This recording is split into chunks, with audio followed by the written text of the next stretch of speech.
স্থানীয় সময় সোমবার যুক্তরাষ্ট্রের হোয়াইট হাউসে বৈঠক করেন মার্কিন প্রেসিডেন্ট ডোনাল্ড ট্রাম্প ও ইসরায়েলের প্রধানমন্ত্রী বিনয়ামিন নেতানিয়াহু। এ সময় ট্রাম্প ২০ দফা শান্তি চুক্তির পরিকল্পনা তুলে ধরেন। এর মধ্যে আছে উপত্যকাটিতে যুদ্ধবিরতি সহ যুদ্ধ পরবর্তী পুনর্গঠন। যুক্তরাষ্ট্রের প্রস্তাব অনুযায়ী গাজা পরিচালনা করবে একটি অরাজনৈতিক প্রযুক্তিবিদ ও বিশেষজ্ঞদের সমন্বয়ে গঠিত কমিটি। তবে কারা থাকবেন তা নির্দিষ্ট করা হয়নি। এই কমিটিকে তদারকি করবে বোর্ড অফ পিস নামের নতুন আন্তর্জাতিক সংস্থা। এর নেতৃত্বে থাকবেন মার্কিন প্রেসিডেন্ট ট্রাম্প আর তার সঙ্গে যুক্ত থাকবেন সাবেক ব্রিটিশ প্রধানমন্ত্রী টনি ব্লেয়ার। হোয়াইট হাউস বলছে কমিটি জনসেবা ও পৌর কার্যক্রম চালাবে এবং পুনর্গঠনের জন্য আন্তর্জাতিক অর্থ ব্যবস্থাপনা করবে। তবে হামাসের কোনো ভূমিকা থাকবে না।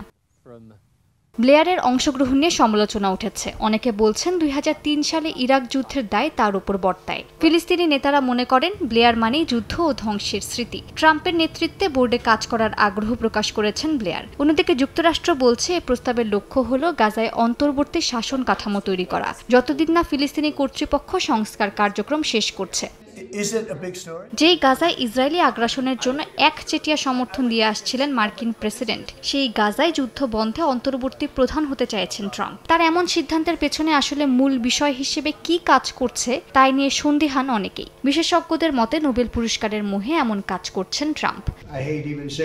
বিশ্লেষকদের মতে বহুদিন পর ট্রাম্প এমন একটি পরিকল্পনা হাজির করেছেন যেখানে আরব মুসলিম বিশ্ব ও ইসরায়েল উভয়ের মধ্যে অন্তত আংশিক ঐক্যমত তৈরি হয়েছে। এই বিরল ঐক্যমতই নোবেল শান্তি পুরস্কারের আসল মানদণ্ডকে স্পর্শ করেছে। তবুও দ্বন্দ্ব রয়ে গেছে। হামাসকে বাইরে রেখে তৈরি এই রূপরেখা কতটা বাস্তবায়নযোগ্য তা নিয়ে সন্দেহ আছে।